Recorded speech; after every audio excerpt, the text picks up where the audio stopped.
Министерството за образование и наука предлага брза корекција на утврдени грешки во учебниците за основно и средно образование.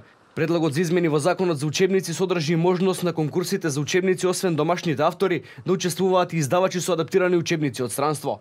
Од владата велат дека тоа е со цел да не се чека цел временски циклус за учебниците, туку да се интервенира веднаш. Се работи за предлог за измени на законот, со што ќе може грешките кои што знаеме во минатото дека се појавуваа, мислам, на социјалните мрежи, сите повеќето од вас се родители, ги имаат видени учебниците, знаеме дека содржат одредени грешки, небулозности, некојаш случајни, некојаш и со намера.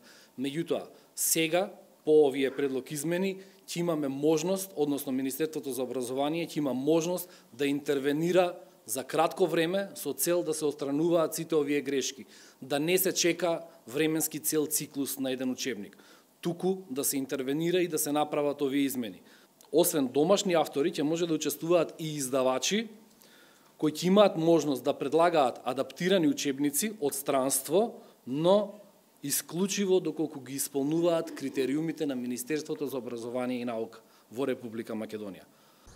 Владата по предлог на Министерството за образование и наука вчера ја усвои информацијата за воведување нова стипендија за студентите што студираат за професори за основно образование уште од првата година на студиите во висина од 6.000 денари. Од владата вела дека оваа мерка ќе придонесе за унапредување на квалитетот на наставните кадри во основното образование.